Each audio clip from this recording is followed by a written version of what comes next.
Sibling rivalry എന്ന് വെച്ച് കഴിഞ്ഞാൽ രണ്ടാമതൊരു കുട്ടി ജനിക്കുമ്പോൾ അല്ലെങ്കിൽ ഒരു പുതിയ കുഞ്ഞ് വന്നു കഴിയുമ്പോൾ എല്ലാവരുടെ ശ്രദ്ധ സ്വാഭാവികമായിട്ട് ആ കുഞ്ഞിലേക്ക് തിരിയും. അപ്പോൾ മറ്റേ കുഞ്ഞിൻ്റെ ചിന്ത എന്താണ്? അച്ഛനും അമ്മയും എന്നെ ശ്രദ്ധിക്കുന്നില്ല, എന്നോട് സ്നേഹമില്ല. ഈ തോന്നലിൽ നിന്ന് ഉടലെടുക്കുന്ന ഒരു അസൂയ, വൈരാഗ്യം അല്ലെങ്കിൽ ഒരു പ്രതികാര ചിന്തയെ നമുക്ക് സിബിലിംഗ് റൈവൽറി എന്ന് പറയാം. സിമ്പിളായിട്ട് പറയുകയാണെങ്കിൽ പണ്ട് കാലത്തൊക്കെ ഒരു കുഞ്ഞുവാവ വീട്ടിലുണ്ടായാൽ പ്രായമായവർ പറഞ്ഞു തരും, നടക്കുന്ന കുഞ്ഞ് കിടക്കുന്ന കുഞ്ഞിൻ്റെ കാലനാട്ടോ പ്രത്യേകം ശ്രദ്ധിക്കണമെന്ന്. അതിനെയൊക്കെയാണ് ഇപ്പോൾ നമ്മൾ സിബിലിംഗ് റൈവൽറി എന്നൊക്കെ പേരിട്ട് വിളിക്കുന്നത്. അടുത്ത നാളിൽ സമൂഹ മാധ്യമങ്ങളിലൂടെ നമ്മൾ അറിഞ്ഞൊരു കാര്യമാണ്, 12 വയസ്സായ ഒരു പെൺകുട്ടി 4 മാസം പ്രായമുള്ള ഒരു കുഞ്ഞിനെ കിണറ്റിലെറിഞ്ഞ് കൊന്നു എന്ന്. ഈ 12 വയസ്സായ കുട്ടിയെ പോലീസ് സ്റ്റേഷനിൽ 3 മണിക്കൂറോളം ചോദ്യം ചെയ്തു എന്നാണ് പറയുന്നത്. ആദ്യമൊന്നും ഒരു സംശയത്തിന് ആ കുട്ടി ഇടം നൽകിയില്ല. പിന്നീട് നിരന്തരമായ ചോദ്യം ചെയ്യലിൽ ആ കുട്ടി കുറ്റം സമ്മതിക്കുകയായിരുന്നു. കാരണമായിട്ട് പറയുന്നത് ഈ കുട്ടിക്ക് സ്നേഹം കുറഞ്ഞു പോകുമോ എന്നുള്ള ഭയം കൊണ്ടാണിത് ചെയ്തതെന്ന്. ഈ കുട്ടിയുടെ ബാല്യത്തിലേക്ക് പോയാലും നമുക്ക് വിഷമം തോന്നും. കാരണം എന്ന് പറഞ്ഞു കഴിഞ്ഞാൽ ചെറുപ്പകാലത്ത് അമ്മ ഈ കുട്ടിയെ ഇട്ടേച്ചു പോയി. അതിനുശേഷം അച്ഛനാണ് വളർത്തിക്കൊണ്ടുവന്നത്. അച്ഛൻ 3-4 മാസം മുമ്പ് മരിച്ചു. പിന്നീട് ഈ അച്ഛൻ്റെ സഹോദരനാണ് ഈ കുട്ടിയെ വളർത്തിക്കൊണ്ടുവരുന്നത്.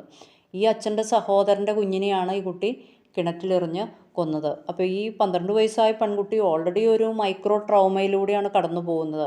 അതിൻ്റെ ഒപ്പമാണ് ഈ സ്നേഹം നഷ്ടപ്പെടുമോ എന്നുള്ള ചിന്തയോടുകൂടി ഈ കുഞ്ഞ് ഇത്രയും വലിയൊരു നിഷ്ഠൂര കൊലപാതകം ചെയ്യുന്നത്. നമ്മൾ ചിന്തിക്കരുത് ഇത് അന്യസംസ്ഥാന തൊഴിലാളികളുടെ അല്ലെങ്കിൽ പാവപ്പെട്ടവരുടെ വീട്ടിൽ നിന്ന് മാത്രമാണ് നടക്കുകയുള്ളൂ എന്ന്. ഒരിക്കലും അങ്ങനെയല്ല. പണക്കാരൻ്റെ വീട്ടിലും നല്ല അന്തസ്സുള്ള വീട്ടിലും ഇത് നടക്കാം. കാരണം എന്ന് പറഞ്ഞു കഴിഞ്ഞാൽ കുഞ്ഞുങ്ങളുടെ മനസ്സും ചിന്തയും ഒക്കെ ഒന്ന് തന്നെയാണ്. അപ്പോൾ നമ്മളിതിൻ്റെ എക്സ്ട്രീമിലേക്ക് കടക്കുമ്പോൾ മാത്രമാണ് സമൂഹം അറിയുന്നുള്ളൂ എന്ന് മാത്രം. ഇങ്ങനെയുള്ള കുട്ടികൾ ഇങ്ങനെയുള്ള ഒരു അവസ്ഥയിൽക്കൂടെ കടന്നു പോവുകയാണെങ്കിൽ നമുക്ക് മനസ്സിലാക്കാൻ സാധിക്കും. കാരണം ഈ കുട്ടികൾ പഠനത്തിന് വളരെ പിന്നോക്ക അവസ്ഥയിലേക്ക് പോകും. പിന്നീട് ഓവർ തിങ്കിങ് വരാം. ഇവരുടെ ഇമോഷൻ കൺട്രോൾ ചെയ്യാൻ പറ്റാത്ത അവസ്ഥയിലേക്കൊക്കെ പോയി കഴിയുമ്പോൾ നമുക്ക് മനസ്സിലാവും കുട്ടി എന്തോ ഒരു പ്രശ്നത്തിലൂടെയാണ് കടന്നു പോകുന്നത്.